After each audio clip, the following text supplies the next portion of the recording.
चलिए हम रुक करते हैं आपको आगरमालवा की ओर, जहां सीएम डॉक्टर मोहन यादव कार्यक्रम को संबोधन कर रहे हैं। डॉक्टर राजेंद्र प्रसाद जी से कहा कि आप भी मत जाइए। अरे पता नहीं क्यों नहीं जाना भैया। हमारे लिए जब हम कमजोर थे, गजनवी ताकत में था, तब तोड़ दिया होगा, तोड़ दिया तो। लेकिन जब देश आजाद हो गया, 1000 साल की गुलामी, अपने सभी उन स्वावलंबी और स्वतंत्रता सेनानी के लिए जोरदार ताली बजाओ, जिनके कारण से हमको ये स्वतंत्रता मिली। जब स्वतंत्रता मिली आनंद के माध्यम से, तो अब तो हमारे लिए वही तो समय होना चाहिए था जब वापस सोमनाथ का मंदिर धाम जगमगाया, अब अयोध्या का धाम जगमगा रहा है। हमको मालूम गुजरात हमको सदैव आदर्श रहा है। सोमनाथ जी और सरदार पटेल ने भी उस समय आनंद लिया, और नरेंद्र मोदी जी के माध्यम से देश झूम रहा है कि हाँ हम आगे बढ़ेंगे, उन्नति करेंगे। ये भौतिक निर्माण तो बहुत हो जाएगा, लेकिन आध्यात्मिक सत्ता को छोड़ करके कभी हमारे भारत का भला नहीं होगा। मैं इस बात के लिए आनंद में हूं, जब हम अपने भगवान राम के धाम को जगमगाता देख रहे हैं, उनके आनंद में सब डूब रहे हैं। तो अब ये जिसका समय आया है, जिसके घर गाय वो गोपाल, जिसके घर गाय का कुल वो घर घर गोकुल। हमारी सरकार ने तय किया है कि ऐसे गांवों को आदर्श बनाएंगे जिन गांवों के अंदर सभी प्रकार के झगड़े नहीं हो, कोई प्रकार के कष्ट नहीं हो, आदर्श गांव बने। उस गांव को वृंदावन गांव बनाने का हमारी सरकार ने निर्णय किया है। बोलो गोपाल कृष्ण भगवान की। जब वृंदावन गांव की बात आएगी तो हमारा सालरिया तो सबसे पहले आ जाएगा। इससे ज्यादा आनंद कहां आएगा। आज हमारी सरकार के द्वारा भी लगातार किसानों की बेहतरी के लिए एक के बाद एक लगातार कदम उठा रहे हैं।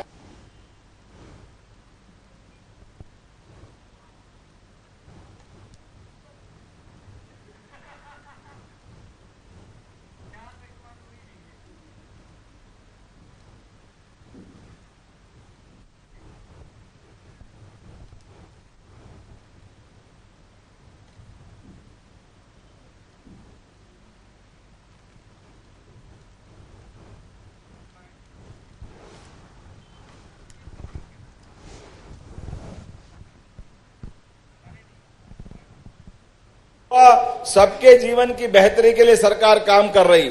और ये देखो कितना आश्चर्य की बात है, ये राजस्थान से लगा बेल्ट 20 साल से फालतू में मुकदमा चल रहा था राजस्थान के साथ। ये आपके जिले से निकलती है पार्वती, काली सिंध, चंबल, लेकिन इन नदियों के पानी का उपयोग सदुपयोग नहीं करने दे रहे थे। मुझे इस बात की प्रसन्नता है, हमारी सरकार बनी और यशस्वी प्रधानमंत्री ने आशीर्वाद दिया। 70,000 करोड़ की योजना बनी, 70,000 करोड़ की, और राजस्थान और मध्य प्रदेश की दोनों की हर किसान के खेत पे पानी पहुंचे, हर एक के जीवन में बदलाव आए। इसलिए हमने उसका भूमि पूजन किया है। और मुझे बताया गया कि यहाँ सालरिया में भी पानी की जरूरत है, तो कुंडालिया डैम से यहां भी पानी दिया जाएगा। इसमें कोई तकलीफ आने वाली नहीं आपके इस क्षेत्र के अंदर। और कुंडालिया क्या कहोगे, हमारा तो आगर जिले को भी नंबर 1 का जिला बना के छोड़ेंगे, कोई तकलीफ आने वाली नहीं है। आगे लगातार एक के बाद एक सभी प्रकार के प्रयोग करते हुए, उद्योग के मामले में भी अभी आगर में गुंजाइश बाकी है, लेकिन बहुत जल्दी उद्योग आगर में भी लगेंगे। इसका प्रयास हमारे द्वारा होगा। हमने प्रयास किया है जब से सरकार बनी है, हर महीने औद्योगिकरण के लिए ऐसे ऐसे स्थान पर पहली बार औद्योगिक समिट की जहां पहले कभी नहीं हुई थी। हमारा एक उज्जैन, ग्वालियर, जबलपुर, सागर, रीवा, शहडोल, नर्मदापुरम, एक एक संभाग में लगातार अभियान चलाया। और मुझे इस बात की प्रसन्नता है, जब यशस्वी प्रधानमंत्री और माननीय गृह मंत्री जी आए तो 30 लाख करोड़ के एग्रीमेंट हुए। 30 लाख करोड़ के, किसको कहते हैं 30 लाख करोड़। जोरदार अभिनंदन करो यशस्वी प्रधानमंत्री के माध्यम से।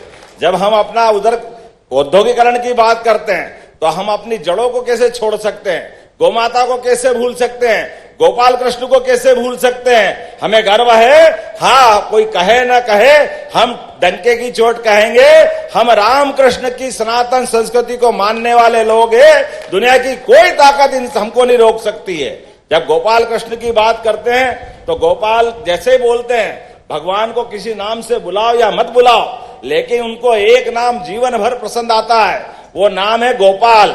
और वो गोपाल बगैर गाय पाले होता नहीं है। तो जिसके घर गाय वो घर घर गोपाल, और जो कृष्ण को माने वो गोपाल कृष्ण। महाराज जी ने पूरे साल कथा की, जोरदार अभिनंदन करो। क्या महाराज जी का भी संकल्प है। मुझे बताया गया कि एक दिन भी रिपीट नहीं करते हैं, रोज अपनी बात रखते हैं। गौ माता को यह खुद भी कथा सुनाते हैं और सबको लेके चलते हैं। इसलिए मैंने कहा जन्मदिन मनेगा तो कहीं नहीं मनेगा, सालरिया गौशाला में मनाया जाएगा। इसके लिए आपके बीच में आया हूं। गौ माता का आशीर्वाद मिल गया, इससे बढ़ के क्या चाहिए। यहाँ सब कुछ मिल गया। इसलिए आज के इस अवसर पर जब मैं यहाँ बैजनाथ के धाम से देखता हूं तो मुझे वहां से भी आशीर्वाद मिलता है। बगलामुखी माता का भी आनंद है। आने वाले कुंभ मेले के लिए भी हमारी सरकार सब तैयारी कर रही है। किसी प्रकार की कोई कोर कसर बाकी नहीं रहेगी। सारे प्रबंध करके हमारा इलाहाबाद का प्रयाग का कुंभ मेला बहुत अच्छा हुआ है। हमारे यहाँ सिंहस्थ कहलाता है। ये सिंहस्थ भी धूमधाम से मनाया जाएगा। सारे प्रबंध हमारे द्वारा किए जाएंगे। आज के इस अवसर पर मैं एक बार फिर महाराज जी से, वाकई ये अद्भुत महाराज जी आपने अपना ये जन्मदिन मनाने का तरीका लगाया है। मैं तो देख के आनंद में डूबा। ये काय का केक काटना, फालतू की संस्कृति केक काटने की। सच्चे अर्थों में आपने कहा कि घी के आधार पर ये गोला बनाया और दीपक लगवा लिया और ये गौ माता को अर्पित कर देंगे। इससे अच्छी बात क्या हो सकती। ये जो तरीका है ये हमारी संस्कृति के तरीके हैं। दीप बुझाना ये हमारी संस्कृति ने नहीं सिखाया। मोमबत्ती बुझाना ये भी गलत बात है। इससे बचने की जरूरत है। जन्मदिन मनाओ तो बिना केक के मने, ये सच्चे अर्थों में जन्मदिन है। इसलिए जन्मदिन मनाओ गौशालाओं में जाकर के, जन्मदिन मनाओ संतों के आशीर्वाद पा करके, जन्मदिन मनाओ कथाओं में जाकर के। ये हमारी संस्कृति को न केवल पुष्पित पल्लवित करते हैं बल्कि आगे बढ़ने का संदेश भी देते हैं। इसलिए आज मैं आपके बीच, महाराज जी हमारे लिए अप्रैल के महीने में ही लगभग अमित शाह जी के माध्यम से, नेशनल डेयरी डेवलपमेंट बोर्ड के माध्यम से, लखन पटेल जी यहाँ मौजूद है, हमारी सरकार ने तय किया है कि इस प्रदेश के अंदर दूध का उत्पादन अभी 9% है, इसको 20% तक ले जाएंगे। 20% तक किसानों की भी आमदनी बढ़ाएंगे। मुझे लगता है किसान नहीं बैठे, दूसरे कोई और ही आके आगे बैठ गए हैं। अरे दूध की आमदनी बढ़ा के ताली वाली बजा के बताओ यार, कैसा क्या आलस हो रही है। लगना चाहिए कि हाँ हम आपके बीच बात कर रहे हैं, आपके हित की बात कर रहे हैं। मुझे आज यहाँ बैठ करके बात कर रहा हूं तो ये 20% के लिए जो लावारिस, अपाहिज, बूढ़ी, गरीब, ऐसे जिसका कोई देखभाल करने वाला नहीं है, उनके लिए तो भले गौशाला, और केवल ये गौशाला नहीं, प्रदेश की सभी बड़ी नगर निगम में 10-10 हजार की गौशालाएं हम उसके लिए सरकार के द्वारा बना करके उनको रखने का प्रबंधन कर रहे हैं। गौशालाओं के लिए भी गाय के लिए अनुदान जो बताया गया 20 रुपए से 40 रुपए कर दिया है। लेकिन इतना ही नहीं, हमारी संस्कृति केवल गौशाला में गाय पालने की नहीं है, हमारे घरों में भी गाय होना चाहिए। हमको भी दूध के घर में अपने यहाँ अपने घर का खूंटा बनना चाहिए। इसलिए हमने प्रयास किया है कि 10 गाय से ज्यादा जो पालेगा उसको भी अनुदान दिया जाएगा। हमारी सरकार ने इस दिशा में काम चालू किया। और उतना ही नहीं, जो दूध का उत्पादन होगा, आपका दूध आप बेचोगे और दूध की कमाई भी आप रखोगे। लेकिन आपको माननीय मोदी जी के माध्यम से हमारी सरकार बनी है तो हमने संकल्प किया है 5 रुपए लीटर का बोनस हमारी सरकार के द्वारा दिया जाएगा प्रत्येक किसान के लिए। जैसे अभी गेहूं में, धान में बाकी बोनस दे रहे हैं, ये बोनस भी चालू करेंगे। क्योंकि सच्चे अर्थों में किसान की जिंदगी बदलती है तो अपने आप सब कुछ बदल जाता है। आज के इस अवसर पर पुनः मैं आप सबका वंदन करता हूं, अभिनंदन करता हूं। और बहुत सारी बात बताने की थी लेकिन काफी सारी बातें हो गई है। आने वाले समय में फिर मिलेंगे। मेरी अपनी ओर से पुनः महाराज जी के चरणों में प्रणाम। महाराज जी पूरा साल बाकी है लेकिन मैं मान के चलता हूं ये साल खत्म होने वाला नहीं, वापस शुरू कर देना। अगला साल भी हमारा ही है। ये अगला साल कहाँ जाने वाला है?